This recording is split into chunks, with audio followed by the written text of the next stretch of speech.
honorable guests, ladies and gentlemen, thank you for coming. When I was in my last year of high school, I used to visit Georgetown on a pretty regular basis. Not to visit the Georgetown Boys and Girls Farm, where my paternal grandfather grew up.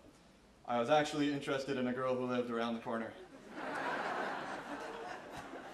One night, she took me to see her soccer team's home field at Cedarvale Park. It hadn't occurred to me until we got to the field that I had been to Cedarvale Park before. My father had taken me there when passing through Georgetown, just to show me the original plaque in the house where my grandfather grew up. I had known for a long time that my grandfather was an orphan, and that he came to Canada from Turkey under the worst of circumstances, and that he grew up in an orphanage in Georgetown, but I had never seen it. I explained this history to my friend on the field and showed her the plaque and began to imagine what the area must have looked like 80 years ago.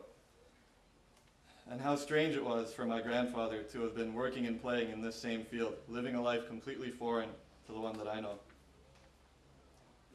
Though I've never been to my grandfather's homeland in Adana, Turkey, I would imagine that there is no plaque, house, or monument of any kind to visit there.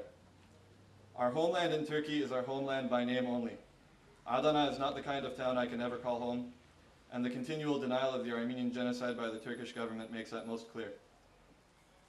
What is left for me and so many other Canadian Armenians are the Canadian symbols of our Armenian ethnicity, our community centers, schools, churches, and even orphanages. We are no longer Armenians from Adana, Kharpert, Mush, Bitlis, or Smyrna. We are now Armenians from Toronto, Montreal, Cambridge, Hamilton, St. Catharines, and Georgetown.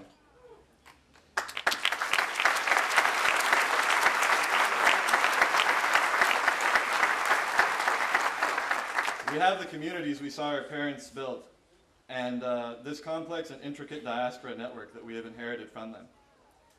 In our long and prolific history, we Armenians know that what is now Eastern Turkey used to be Western Armenia, our homeland, and that we were driven out cruelly and unjustly. But we are soon approaching our first century of displacement. While my generation keeps its historic ties to the homeland in Turkey and the Republic of Armenia, we are becoming more and more aware of how Canada has become our home. On behalf of the families of the Georgetown Boys and Girls, I would like to thank the City Council and the Heritage Committee for designating this property as an historical site, and I look forward to taking my own children to my grandfather's first home in Canada one day and telling them the story of this country's kindness to our family and to our people.